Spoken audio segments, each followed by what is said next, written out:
Do you think that Donald Trump is going to be the nominee? I think there's been some people kind of scratching their heads, and maybe he's not going to be the guy. Maybe something's going to happen with his support, or maybe Nikki Haley is going to gain some support, although with the Civil War thing. Well, she has. How is this all playing out? So the problem is, and I did this calculation back in 2016, and my calculation was roughly that 70% of the Republican Party was insane. And so I classified the two different groups of people, like could a moderate sneak through, and moderate in their current parlance is somebody who doesn't dribble on or pee on themselves, and like somebody who you don't have to worry about using the nuclear codes because they had a bad day, and to me, Trump, Ted Cruz, Huckabee, we're all lunatics. Yeah. We're all Rand Paul, not serious people, versus the ones that, whether you like them or not, and I didn't like them, but someone like a Kasich, who at least was a relatively serious person, in at least running is that way, and that, I think if anything, it's gotten worse. So I don't. The problem is that right now, and you can decide if you think this is a good or a bad thing, because Chris Christie, even though he's the guy, I remind people, he's the guy that stranded people on a bridge because he didn't get an endorsement. He's every bit the bully Trump is. Mm-hmm. But what he's doing right now is a service for democracy. And even if he's doing it for the wrong reasons, often people do things for the wrong reasons and they benefit us. Yeah. Everything he's saying about Donald Trump needs to be said from that stage, and he's the only one saying it. Yeah. So that's important. But he clearly, is in the lane. He's got about 10% support, where Nikki Haley needs his votes. Yeah. And if he doesn't get out of the way, I just don't think there's enough. DeSantis goes into the crazy lane with Donald Trump. So whatever DeSantis gets, I think would end up with Trump if it weren't for DeSantis. I don't think it goes to Nikki Haley. I could be wrong. Yeah. But, I'm forgetting who the hell, Vivek Ramaswamy is definitely in the crazy lane. Mm-hmm. But they don't have anybody else in, if DeSantis were taking at least like 30% of the vote, then there's a chance for, if he's taking it right out of Trump's hide, a very unclean hide, I might add, then maybe you're looking at something where Nikki Haley can sneak through. Yeah. Now she's closer in New Hampshire, and some people have argued, and this happens, that the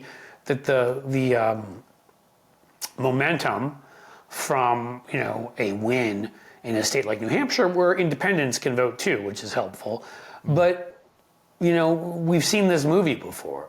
I mean, Nikki Haley could actually come close or win New Hampshire, then go to, and then in the end in Iowa, be completely shut down because it's all the stupid caucus and organization and the 20 craziest people on the block who turn out. Mm-hmm. I would be shocked if Trump doesn't. I mean, I know Kim Reynolds endorsed DeSantis, but he doesn't have a chance, the governor of Iowa. And so I'd be shocked if Trump doesn't win Iowa.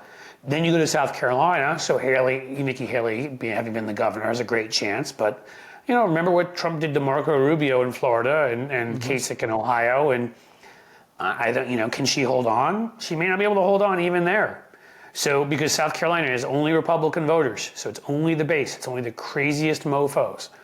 And so I just, if I'm a betting man, I'm saying still, unless something huge happens before then, by huge I mean he is actually found guilty of a crime, could be the thing. Maybe he craps his pants and they fall down, everybody sees it, I don't know.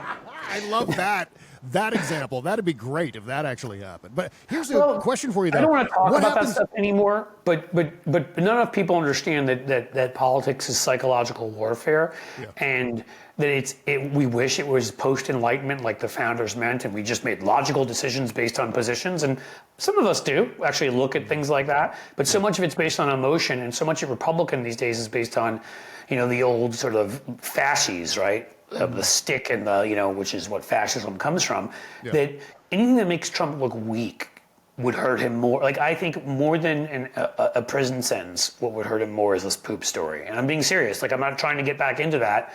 I'm just saying, because if it makes his voters be like, ew, he's weak and old and whatever, that will hurt him more among Republican voters than other stuff. So what happens if the Supreme Court rules against Donald Trump when it comes to the 14th Amendment, Section 3 in particular? What happens if there's a very real possibility endorsed by the Supreme Court that Donald Trump could be removed from upward of 25 different state ballots. I mean, what happens? Will the Republicans still nominate a guy who's not even going to be on, maybe upward of half the ballots in the United States? I mean, I hate to say it for a good reason, right? Yeah.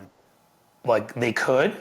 Yeah. And you'd say to yourself, wow, that's great. And I would say that's great too, because then we know he'd lose. Except for I could see them then not even accepting the authority of the Supreme Court and serious violence breaking out. And again, I'm not saying we can't, if we start making our decisions, and this is why I've always harbored an anger for Mueller, for Merrick Garland, for other people that allow, and certainly our media, anybody who allows like the equivalent of fascists or whatever, authoritarians, right-wing nuts, and if it happens to be that this is who it is in your country, left-wing nuts, but anybody who allows people to use violence to threaten them so that they cover something differently or they make a decision differently, you're no longer in a democracy. Yeah. Because the whole point of a democracy was ballots, not bullets. Yeah. And so if you can't even count on that we're going to be okay if they do that. So, I mean, I guess what I'm saying is I'm a little concerned that violence breaks out, but again, if you hide behind that and say, well, we're gonna not do stuff where violence breaks out, then they can threaten violence all the time, and we're not a democracy. So you make that decision. I don't see the Supreme Court making that decision, but if they do, yes, I think his people. I mean, you've seen already. There've been a few Trump people who've been like, "Stay home," and who said that? And let's not vote if they do this. Trump said that. Trump has actually been saying that at his rallies. Don't worry about voting. All right. Make sure to stop the other people from voting. That's his, that's his line right now. It's crazy. Right. You're like, okay, Fine. That's the thing. Is there's so many different, when you're dealing with somebody who's not in the realm of, who's not a sane person, then there's so many different permutations you have to think about, right?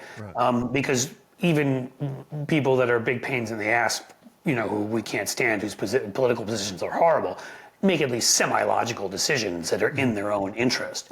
I mean, a classic example is if Nikki Haley were nominated, it would be 100% in Trump's interest to support her because she has said she'll pardon him. But I don't think he will. But he won't because he can't. Psychologically, that means, my God, right? If you're him, an Indian immigrant, daughter of immigrants woman beat him in a Republican primary, his ego cannot handle that. Yeah. And the same fights that hurt him, that undermined him with McConnell and other Republicans that he's gotten into constantly that have done nothing but harm his chances and made things worse. I think I've heard you say this before. Donald Trump always makes things worse for Donald Trump, I believe is a Bob Cesca quote. And that is the truth. He cannot help himself. So even though everybody would be saying to him, hey, poopy pants. Sorry.